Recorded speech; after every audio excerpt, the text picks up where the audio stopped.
This podcast is supported by listeners like you. We're grateful for your tax-deductible donation at newthoughtphilly.org or the link in the episode description. A practical prayer is a prayer that works. These discussions between Reverend Bill Marcioni and Carol Lawrence dive into the details of how it works and how to work it. Reverend Bill is a New Thought minister and the author of Practical Prayer for Real Results. Your new life begins with a new thought.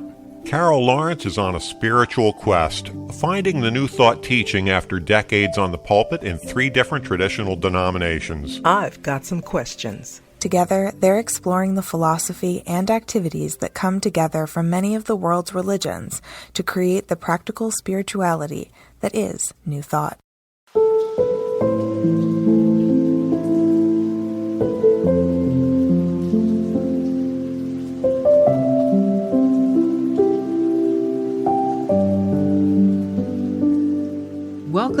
Welcome to the Practical Prayer Podcast. I'm Carol, here with Reverend Dr. Miller. Listen to that. Reverend Dr. Bill Marcioni. I know him. Yeah. And we've got another episode of the Practical Prayer Podcast, and you are quoting and bringing up a question posed by the Buddha. Yes. For today. Well, actually, the Buddha had it down pat, right? He didn't have a question. I'm the one. Okay. I'm the one with the question. We'll organize that. I heard in the open that you've got some questions. Yeah. So do you want me to give you the quote again?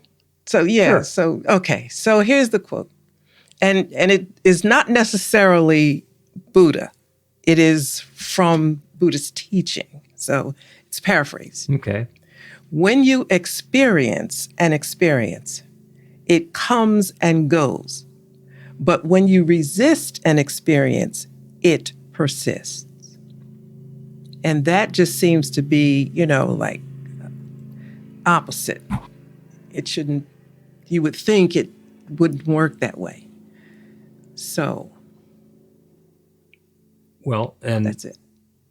That's you would think that. But when we look at it as we are living in an energy field, and there is one infinite source, one creative power that creates everything, that has created us, and we are coexisting in that field with everything else that exists.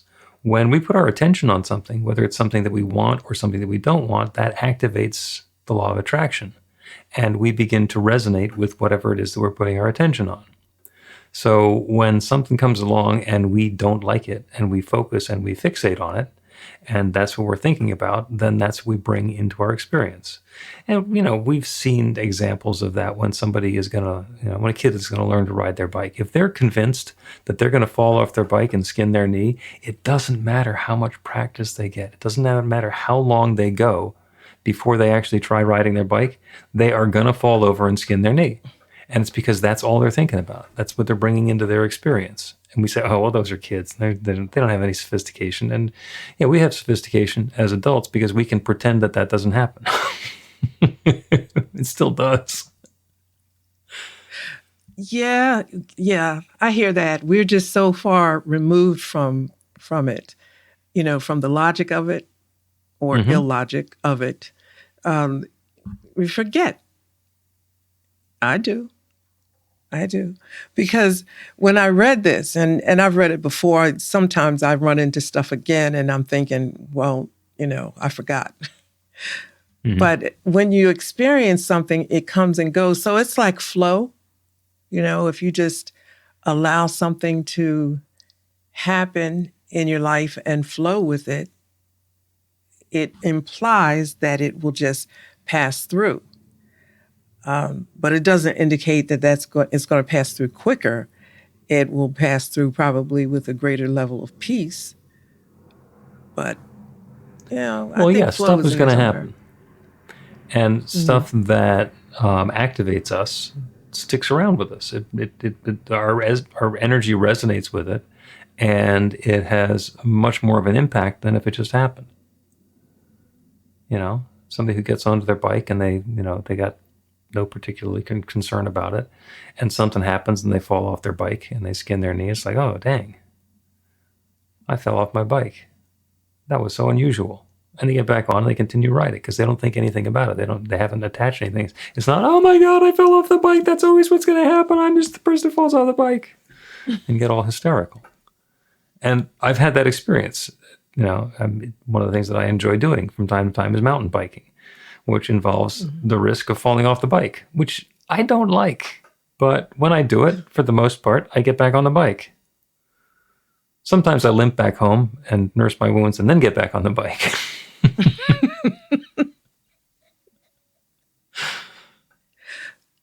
So about this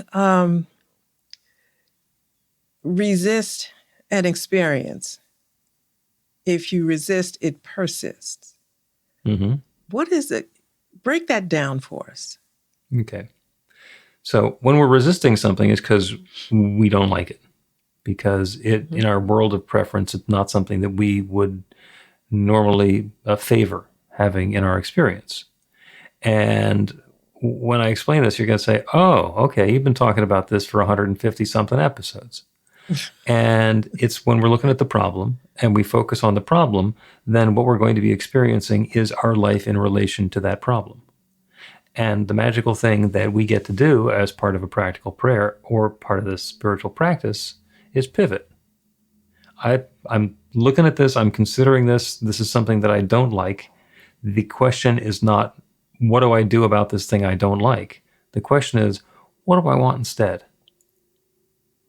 What's the experience that I want to have instead? Because if we're focused on the problem, what we're going to be experiencing is life in terms and in the frame of the problem.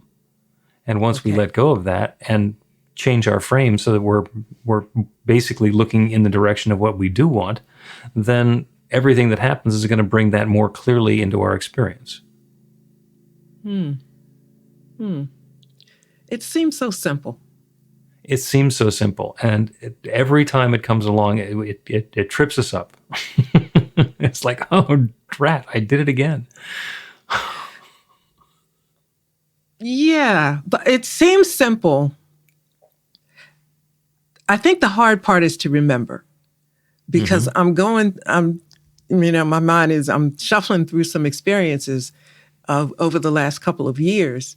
And I'm thinking of times when I said, wait, hold on, and practice the principle, and it works. The thing about it is when you have a problem, it's so, maybe because we're used to dealing with the problem or problems, we give it attention. And then you said that we organize our life around the problem. That's absolutely true. Yeah, that's really true. So we have, now this is what I do. I'm not saying everybody should do this, but I try to work in advance and I have stuff in my pocket when it's happening. So then I'll pull it out and maybe it's a piece of music or a poem or, something that I understand will help me to take my focus away. And if it's a small thing, okay. But if it's a big thing, I got the big thing over here for the big stuff. And for the things I just need to deal with right now. So it works. I think part of it is being convinced that it works. Because it, like I said, it doesn't sound logical.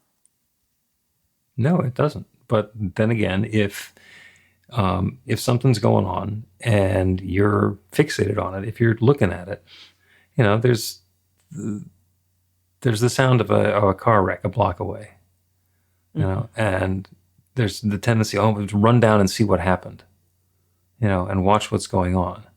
And there's a bigger picture that's going on. There are some people who were involved in this thing that was unexpected, and there's the possibility of there being some discomfort or tragedy going on. So if our response, instead of, oh, goody, let's go look at the car wreck, is to say, let's set the intention that love is unfolding. This is an opportunity for the people who have been involved in this to have an experience that's highest and best of love unfolding, and an opportunity for the first responders to do their job and have success. And the other things that would be helpful in a situation like that. When we turn our attention to that, it opens up a whole world of possibilities. And then instead of being part of the gawking gallery that's saying, oh, let's talk about the tragedy, we become part of the consciousness that's inviting a new experience, a higher and better and loftier experience for us and for everybody involved. And you don't have to be present to do that, right? Because the mishap or whatever could happen down there, and you could drive 2 blocks away and pray like that, right? Yeah, and absolutely. It's still, it seems so big because when I'm looking at the quote again, when you experience an experience, it comes and goes. And I thought about that also in terms of it doesn't have to come and go immediately, but your frame of mind determines how you feel and how you handle the time between it comes and goes. Yep. I mean, some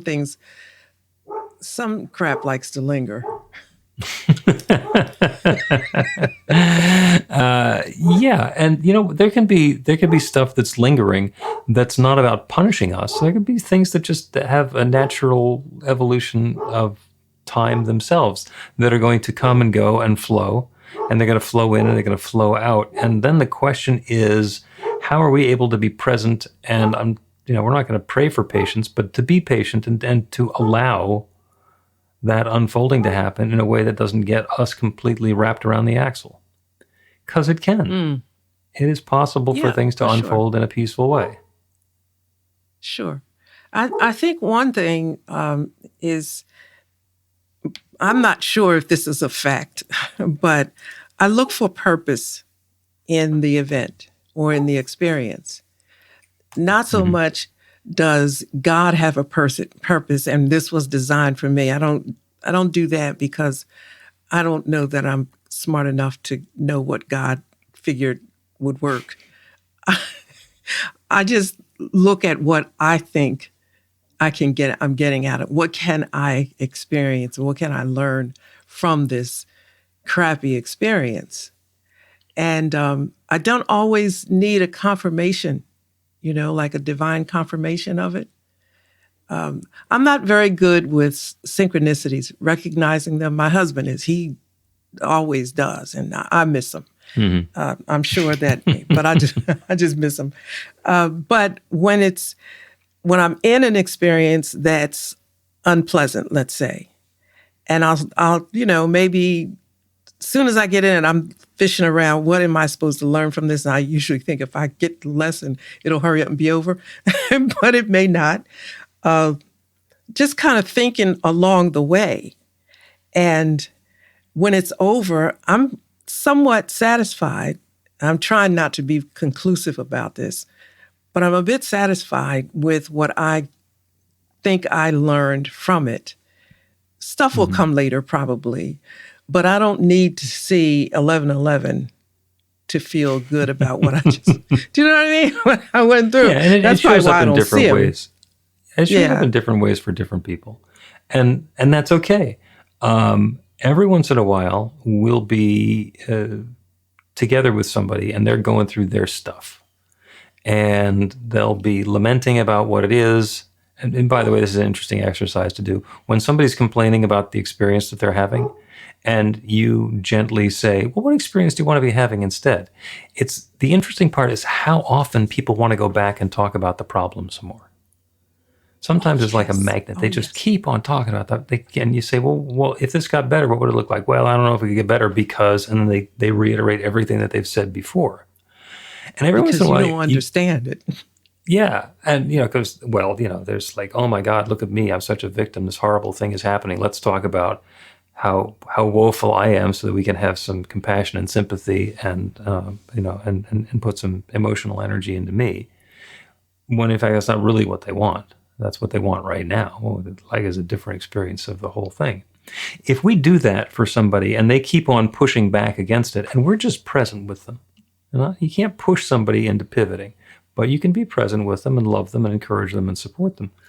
To have them come back some period of time later, a day, a week, a month, a year, and reflect on how that situation had been so challenging, and now that it's resolved, they're really grateful for you just having been there with them. It wasn't about you, and it doesn't have to be about you, but we can always get something out of it. And, when you're looking for the synchronicity, it's not the clock saying 11:11 necessarily, although that can be fun. It's the recognition, this meant something different to the other people who were involved in this than it did to me, and I can be okay with that. Mm-hmm. Mm-hmm. I enjoy hearing the stories and things that are meaningful to other people, like the synchronicity, 11:11, and other kinds that they talk about. And it's just really kind of sweet stories, because I don't get, like I said, I don't get them. I probably just don't notice them. I notice what I notice in my life, and I'm pretty okay with that. But it's kind of fascinating that we're all so very different, and we get our confirmation, so to speak. That's the word I use.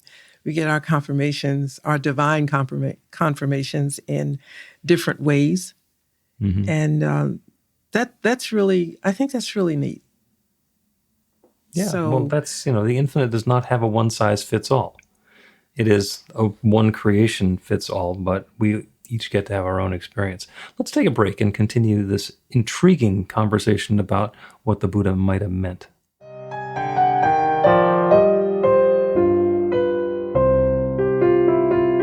It's Reverend Bill letting you know that the Practical Prayer for Real Results class is now available on demand. That's right, you can take it at your own pace, anytime you want. All of the information is at bethelight.com. That's b-the-light.com. You know where to find that stuff. The class is 5 lessons, broken down into 18 modules, and you can take them at whatever pace is comfortable for you. As you work through the process, it starts out with the theory, goes into the practice, there are experiential activities and exercises, and at the end of the program, you will wind up with an understanding of how practical prayer works, and a practical prayer for yourself that will work to create transformation in your life. And as you know, it works for everything. Take a look at the class online at bethelight.com. There's a sample lesson so you can see how the class is going to work for you, and then dive in. The great news is it's on sale now. You can register and save $20 off of the regular price. I'm looking forward to seeing you in class.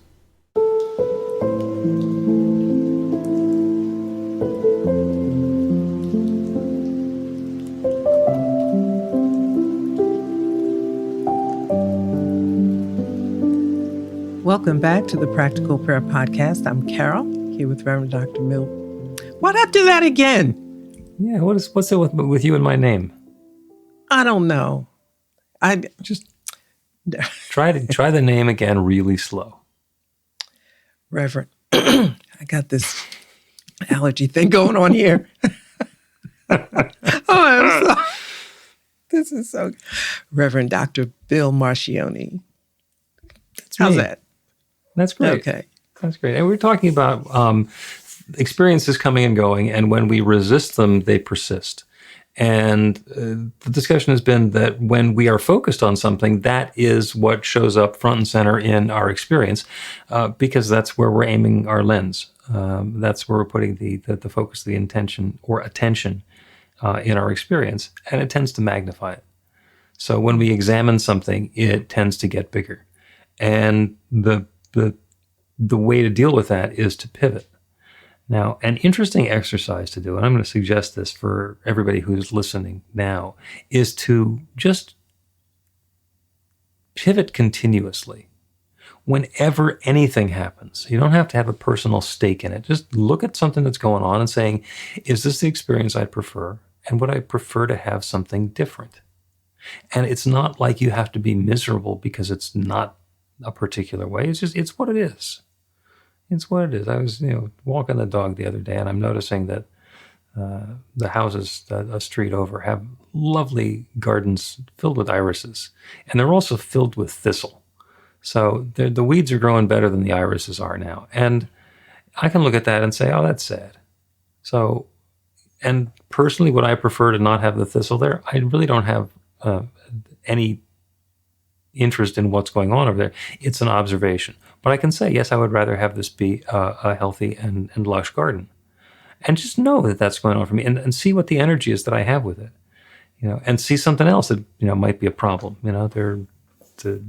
They've been doing utility work on the street, so everything is uneven, it's bumpy, and it's unfilled. Would I prefer to have the streets be repaved? Yeah, and they will. And again, I don't have a huge amount of energy in that.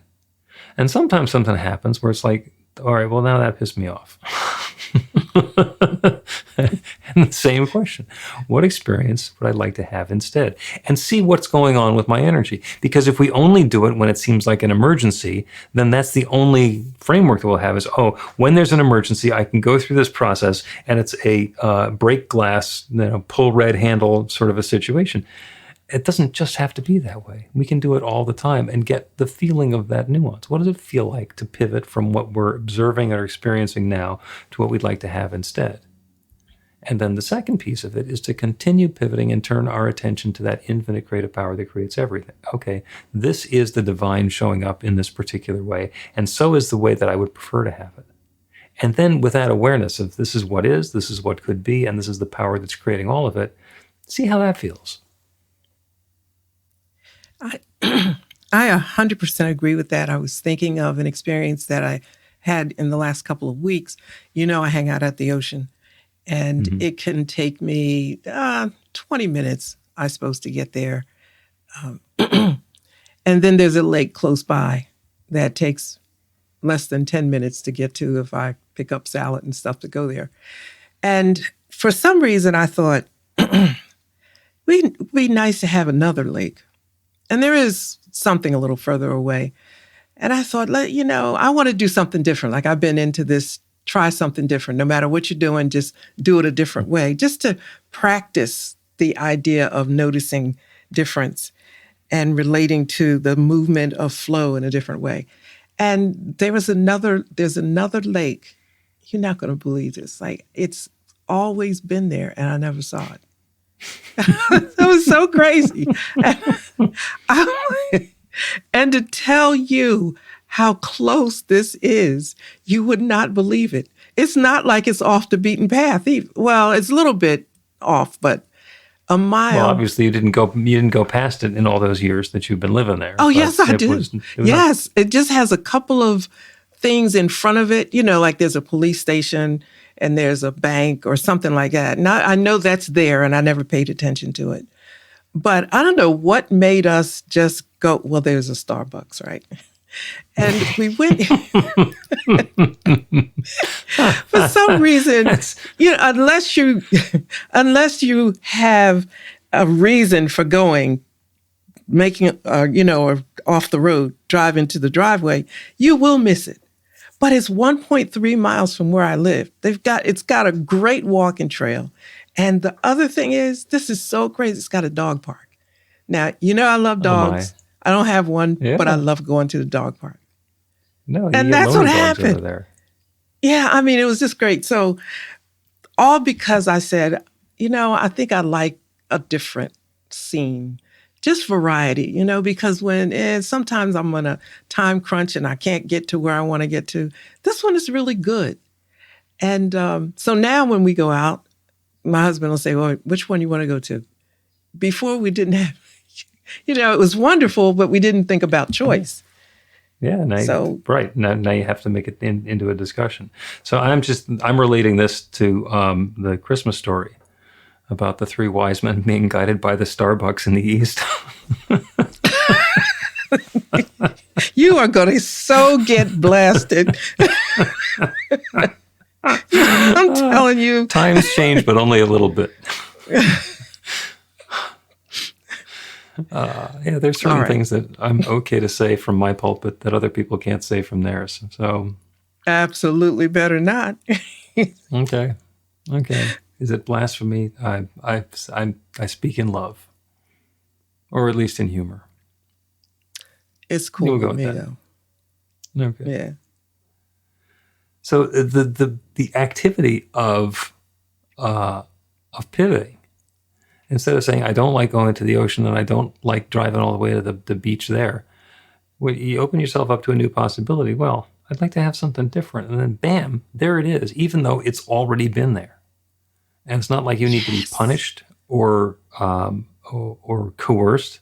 It's like when we open ourselves to new possibility, that infinite creative power that creates everything can say, oh, I got this. Yeah. It's you got to practice. Yep. Make something up and see how it works. Not if it works, but how it works. Is that fair? Yeah.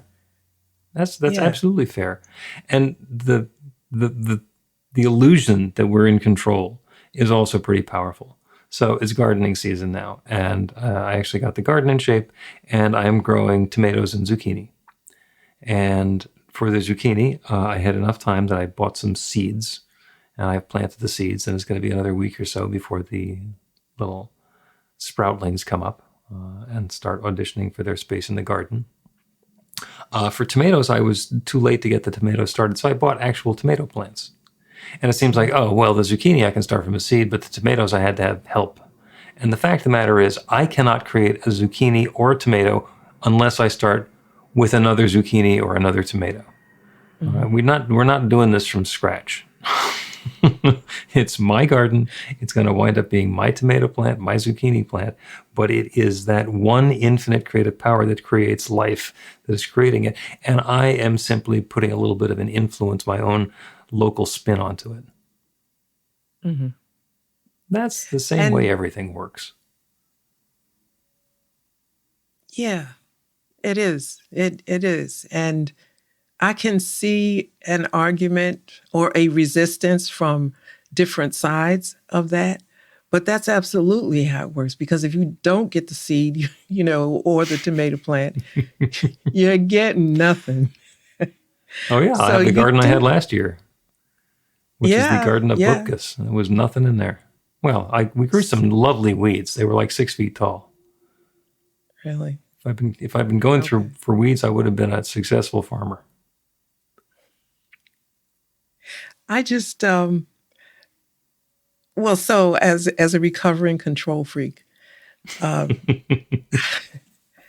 do from time to time remind myself that you are not doing this, or you're not responsible for making this happen. You're not responsible for making it happen. Now, remember, you can't make it happen anyway. You could just do your best, plant your best seed, and, do the best activity. But I feel like sometimes I have an advantage by being a recovering control freak, because it's that moment that I stop and think and make the decision as to, and I really, I know this sounds crazy, but I really delight in those moments, because it's praying that, and I know I'm doing a better thing than I have been in the past. Yeah. And and that by definition is the pivot. When you go from the experience that you've been having, which is being the control freak and needing to be able to decide this is what's going to happen, this is how I'm going to muscle this into position, and realizing I'm not doing that. I'm doing this new process now. That's the pivot. And it can happen on an individual case-by-case basis, or it can happen, recovering control freak. That was a badge that you wore with honor for decades. And then when you finally took it off, it's like there's been a pivot, and you've been living in that pivot for a couple of years. Mm-hmm. And it's nicer because, especially when you think that you have a relationship with God, we grow in our relationship with Spirit, or with our higher self, or however you wish to define it. I think we're always growing in that, the strength of that, and the largeness of it. But it's at moments that you stop, those stop sign moments that you wait and assess what's going on around you and what is going to be my next step. It's not going to be the one I normally would take, because that comes up automatically. Mm-hmm. Even with the experience of the level of success that I may have had before, it could be better, right? I think, I think I'd rather, choose something better. Because even though we are able to do things, it doesn't mean we feel as good about it, which takes and us it can show up in all sorts of different ways. It could be that the result shows up and it's a better result than we've gotten before, or it could be that it's the same result and it's much less effort or struggle on our behalf, or it could be that it's the same result and it happens a lot more quickly, or it's less costly, or everybody else is happy. There's so many different possibilities of how it can be better, even if it's not that the result itself is better. Yeah, and I don't want anybody to be left out. So control freak is one term. I have a really good friend that absolutely hates that term, but so you can use the term perfectionist. It's the same thing because, you're doing that. But I like things to be better. So if the last time that I did this or encountered this, it may be even as good as I think I might have been at it, it could have been better, right? If I wasn't as stressed, it could have even been better. Or if I had invited the intervention of others, welcomed other people into the project, it could have been better. So it's all around. It works in so many different ways to our advantage, I think. I know. Mm-hmm. I know. Yeah. We're going to take another break. First, I want to ask you, the friend of yours who has this huge objection to perfectionist or control freak, is said friend a perfectionist or control freak in your observation? Of course. Learn to put practical prayer to work in your life. The steps are simple to learn and let you begin to get real results to create the life of your dreams immediately. Reverend Bill Marcione's widely acclaimed book, Practical Prayer for Real Results, gives you a clear summary of the New Thought principles behind practical prayer and the series of easy-to-understand steps found in the most effective prayers from religions and spiritual practices all over the world and throughout history. Practical prayer is not a replacement for your religion or practice. It's a technique to make the work you do in consciousness even more effective. The book includes 40 prayers on various topics that you can adapt as needed and use as your own. Practical Prayer for Real Results is available in paperback, Kindle, and audiobook on Amazon or at b-the-light.com. That's b-the-light.com.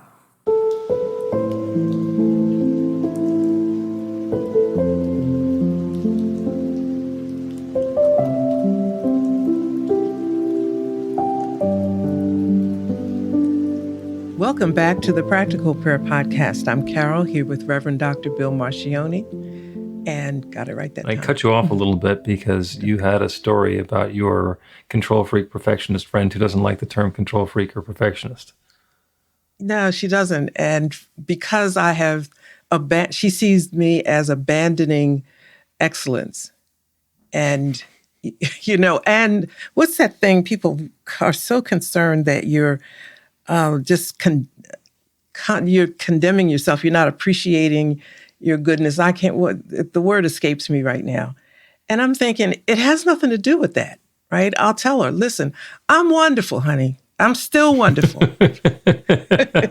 I am still absolutely fabulous. Don't worry about it. But God is greater. And I'm just opening an opportunity for better. There's good, better, and best. Let me see if it could be better than the best that I thought. Mm-hmm.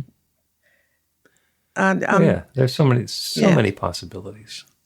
Yeah, and that's a great point, and actually inspires me for what the prayer is going to be about today. When we think we know what the best can possibly be, then we are putting a limitation on how good it could possibly get, because the limitation is something that we've set. We live in an infinite universe, so the good is impossibly bigger than the best that we can possibly imagine, because we're just using previous experience. Yes. We don't know. Yeah. And you know what? Life is happening so quickly that the thing happens and it was good. It was really good. It was really good. And you're on to the next thing. But maybe if you had a little bit more time or take a little bit more time, you see how it would be better. I just kind of like doing that. Okay. Well, Yeah. we've been talking about when we are having an experience, we flow through it. And when we resist something, it persists, and how the pivot comes into that. So we're going to tie all of that together. And the prayer today is going to be for allowing. And allowing is the space that we get ourselves into where we are not resisting. We are not pushing away whatever it is that we're having judgment about. And we can be in the experience. When we are allowing ourselves to be in the ebb and the flow of experience, then it's possible for that infinite creative power to create something just spectacular. So that's what we're inviting in. So we can close our eyes, we can take a breath, we can do whatever it is that we do to turn away from the details in the world around us. It is so easy to have an opinion and a judgment and a thought and a notion and a critique and an evaluation and a scorecard. Do you get the point? About whatever it is that's going on around us. It is so easy for us to point at something and think that we understand the totality of it. And when we acknowledge that there is one infinite creative power, one infinite intelligence, one divine creative source, that has the wherewithal, the substance, the energy, the intelligence, the love, the goodness to create everything in this manifest universe. Billions of galaxies, each with billions of stars and planets, and all of the life that exists on planet Earth and perhaps elsewhere.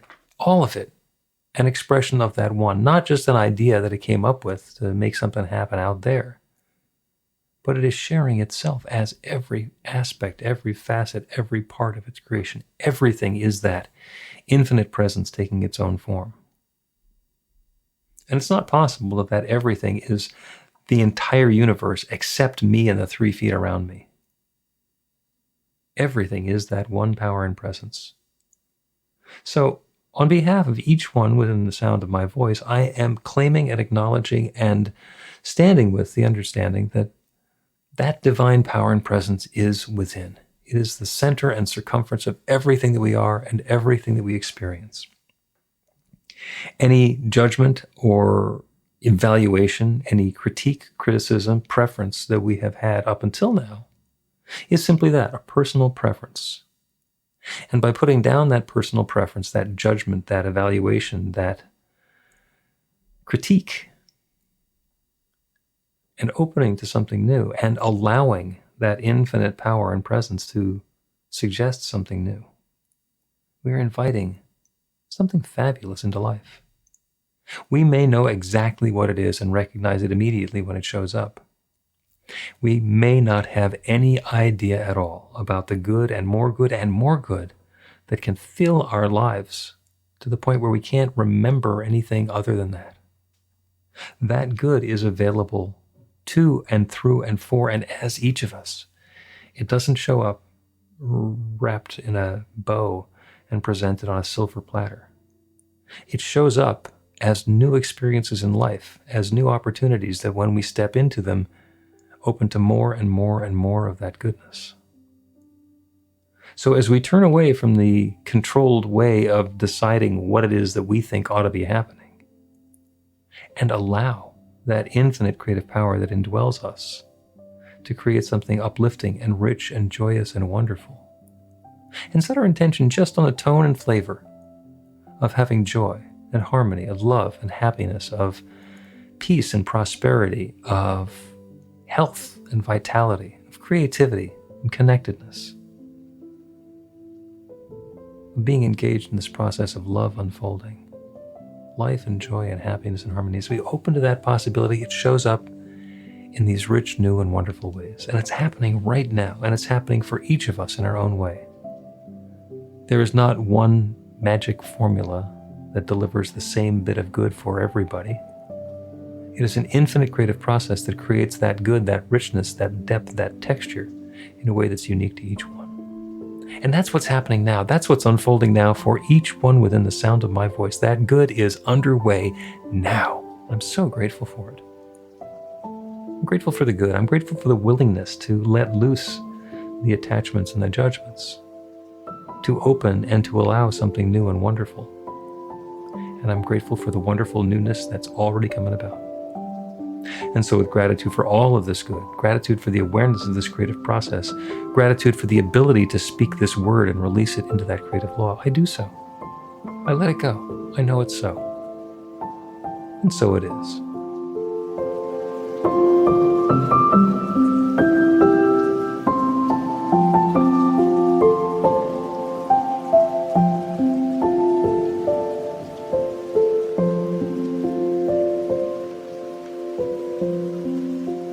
The Practical Prayer Podcast with Reverend Bill Marcioni and Carol Lawrence is a production of BeTheLight.com. be-the-light.com, where you can find more information about practical prayer for real results. Our theme is by Music of Wisdom.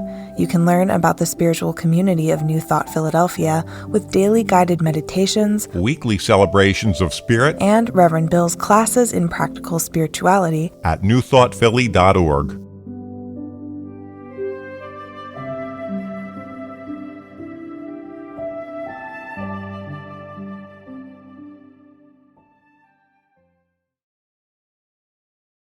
This podcast is supported by listeners like you.